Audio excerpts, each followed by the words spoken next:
سبق لاہور کا جغرافیہ احمد شاہ پطرس بخاری کا لکھا ہوا ہے۔ صفحہ نمبر 53 پر یہ عبارت ہے، لیکن جب سے لاہور میں یہ دستور رائج ہوا ہے کہ بعض کلمات پختہ سیاہی سے دیواروں پر نقش کر دیے جاتے ہیں، تو یہ پیراگراف آپ دیکھ لیں گے۔ اور تشریح طلب عبارت سے پہلے مصنف نے طنز و مزاح کے اس انتہائی اعلیٰ نمونے میں جغرافیہ کی اصطلاحات، تمہید، محل وقوع، حدود اربع، آب و ہوا، ذرائع آمد و رفت کے ضمنی عنوانات کے تحت لاہور کی میونسپلٹی، صاحبان اقتدار، اہل لاہور اور حکومتی نمائندوں کو ماحولیاتی آلودگی اور شہر کی بدصورتی کا ذمہ دار ٹھہرایا ہے۔ تشریح طلب عبارت ذیلی عنوان قابل دید مقامات سے لی گئی ہے۔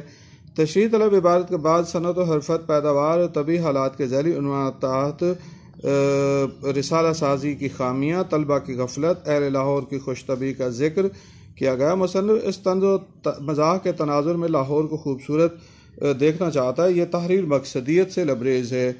عبارت کی تشریح طلب نثر پارے میں مزاح نگار نے شہر لاہور کی دیواروں پر بدنما لکھائی والے اشتہارات کا ذکر کیا۔ اسے انگریزی زبان میں وال چاکنگ کہا جاتا ہے۔ مختلف حلقے دیواروں پر لکھائی کرا کے اشتہاری مہم چلاتے ہیں۔ اس عمل سے شہر بدصورتی کا شکار ہو چکا ہے۔ اگر جغرافیہ کے مطابق یہ مضمون لکھا جاتا تو یہاں قابل دید مقامات میں شاہی قلعہ، بادشاہی مسجد، مینار پاکستان، مقبرہ جہانگیر وغیرہ کا ذکر ہوتا۔ مقصود یہ نہیں کہ کچھ اور ہے، خواہش یہ ہے کہ لاہور میں دیواریں اجلی اور صاف ہوں۔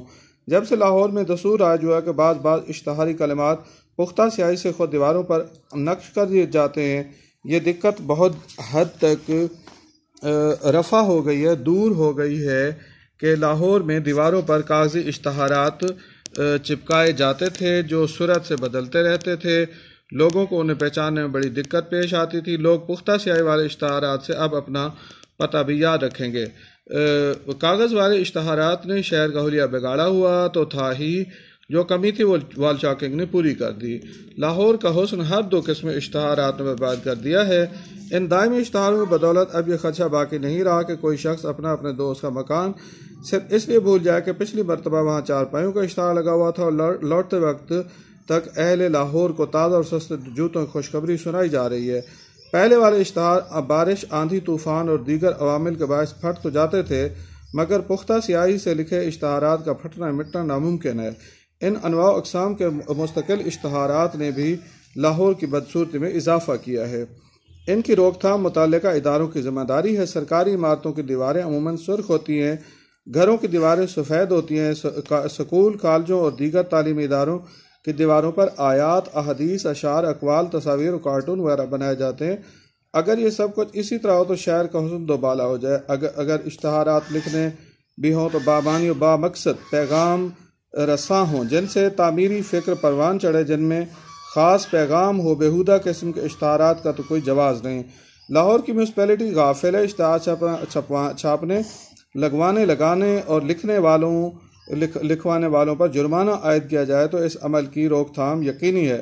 مشاہدے میں یہ بات آئی ہے کہ کوئی ادارہ اس جانب متوجہ نہیں کہ شہر لاہور کی خوبصورتی کیسے بحال اور برقرار رکھا جائے۔ شہر کی بدحیاتی کے ذمہ دار سب لوگ ہیں۔ لاہور کو خوبصورت بنانا چاہیے۔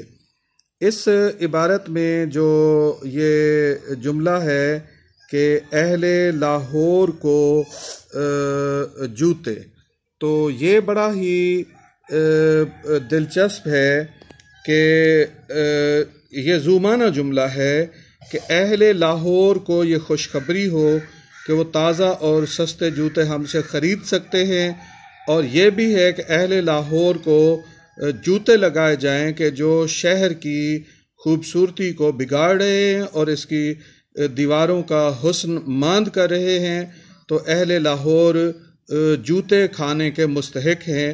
یہ بڑا ہی ایک دلچسپ زومانہ جملہ ہے۔ اس کو ضرور طلبہ جو ہے وہ وضاحت میں لکھ دیں، لیکن ذرا سلیقے سے اور بڑے طریقے سے، کسی کی توہین بھی نہ ہو اور مزاح نگاری کا پہلو بھی قائم رہے۔